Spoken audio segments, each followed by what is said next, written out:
Por lo anterior, nos hemos dado la tarea de abrir espacios de diálogo denominados foros, en donde nuestra comunidad puede aportar e intercambiar elementos teóricos e históricos que coadyuvan a la construcción de análisis referentes a temáticas concretas, como lo es el neoliberalismo, la democratización de las universidades y los medios, y el voto en sus diversas modalidades, tales como son el voto nulo, voto abstencionista y voto útil. En este momento el foro, que es el primero, va a hablar de neoliberalismo. Estando seguros que lo anterior nutrirá ideológicamente al movimiento, previéndole de valiosas herramientas argumentativas para la definición de su rumbo. Bien, voy a comenzar dándole la bienvenida a los profesores, igual agradeciéndoles. Tenemos en la mesa al profesor Stefan Ospin Hassan, maestro de alemán de aquí de Guangzhou.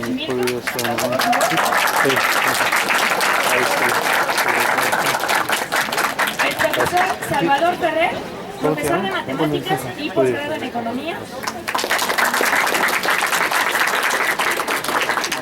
El profesor Hugo Aboites, maestro en educación superior y evaluación.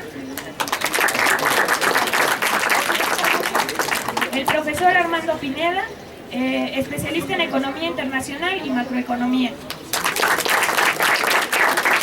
Así también tendremos la participación del profesor Etelberto Ortiz Cruz, que en un momento llegará. Doy la palabra al primer ponente.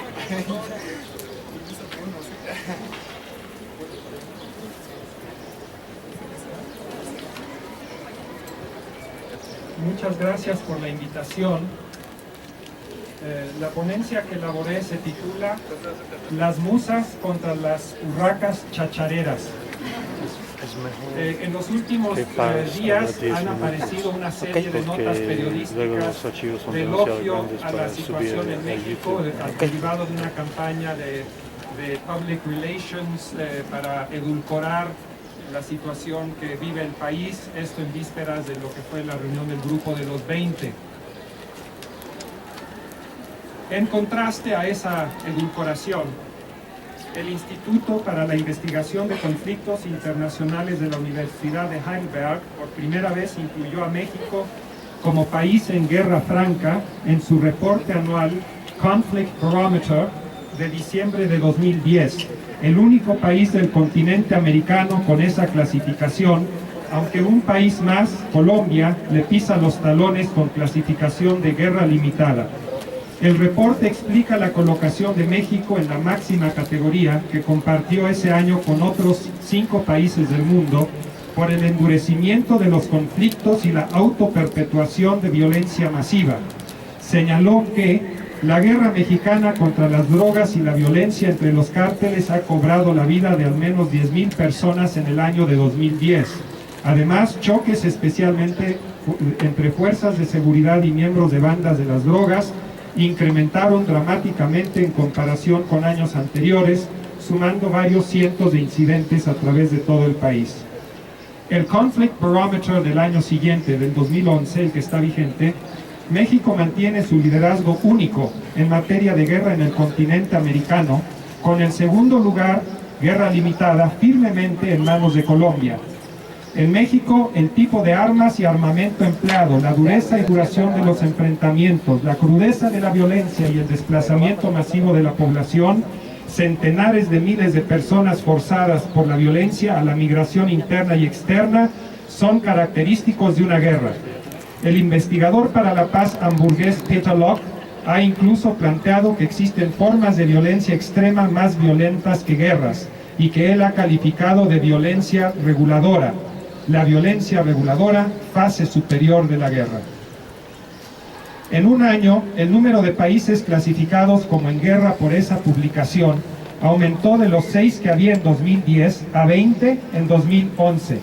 Con estas, señala el estudio, el número de guerras alcanza la cifra récord desde el inicio del periodo de observación en 1945, es decir, desde el final de la Segunda Guerra Mundial.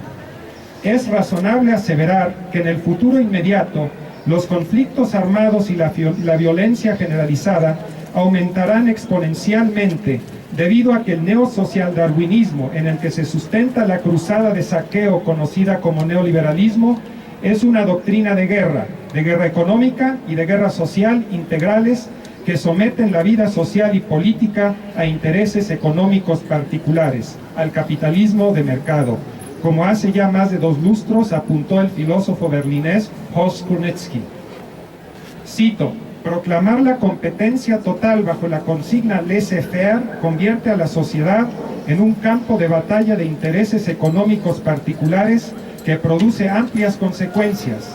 En la medida en que los seres humanos y los conceptos de vida desaparecen de los conceptos económicos, y en la medida en que la teoría y la praxis de la economía ya no tienen su punto de partida en las necesidades reales de los hombres, la sociedad pierde su primado sobre la economía y desaparece cualquier reflexión sobre la sociedad, por no hablar de la desaparición de conceptos que entienden a la economía y a la sociedad como una unidad y la constitución social y política como el resultado de una voluntad común.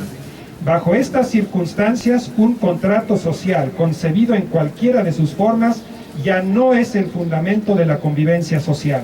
Bajo la consigna dejar a la naturaleza seguir su propio curso, la desintegración social, la miseria, la migración, una multitud de guerras y la erupción de la violencia sin límite serían los resultados. Hasta aquí Kurnetsky. La orgía de la violencia no se agota en la guerra o en la violencia reguladora. El filósofo Dany Robert Dufour, al hablar del proceso de autodestrucción en marcha de la sociedad misma, identifica su raíz en una vertiente de la ilustración inglés-neerlandesa, el pensamiento liberal cristalizado por Bernard de Mandeville en 1705 en su poema La fábula de las abejas, o Vicios privados, beneficios públicos, que plantea que la voluntad egoísta beneficia el bien público y que la voluntad altruista lo disminuye.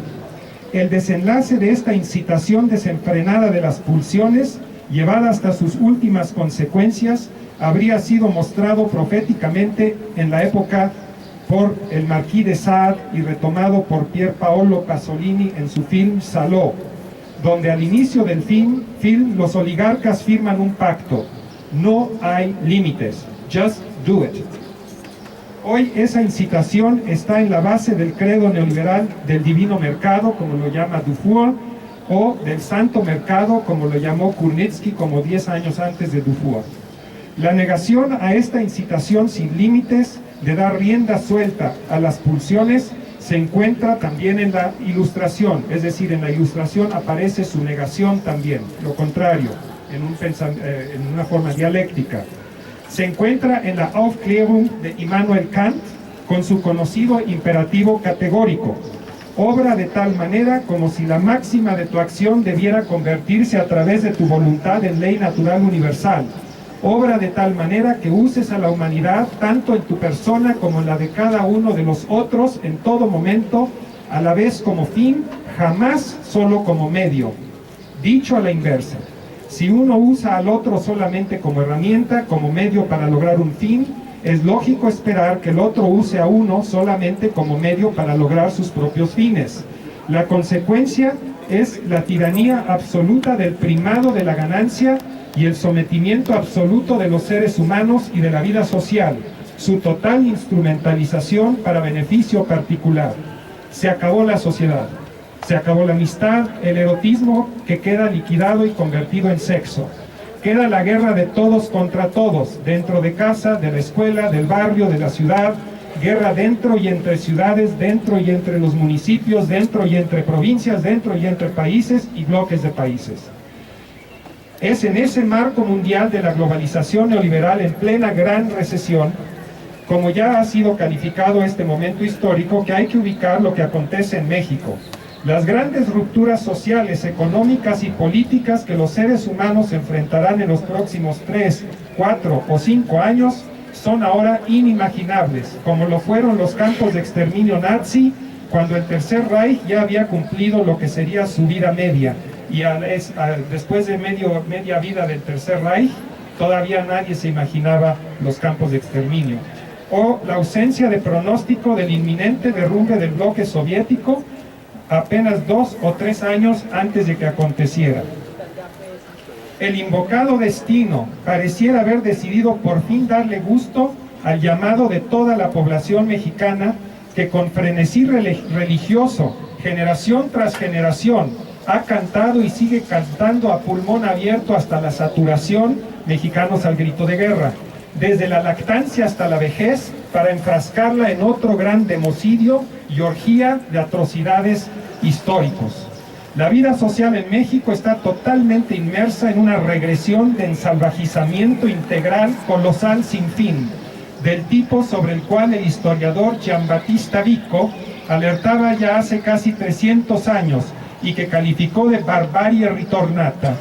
Él advertía sobre este peligro, según él, cíclico en la historia, que se caracterizaría por la desintegración de la ciudad.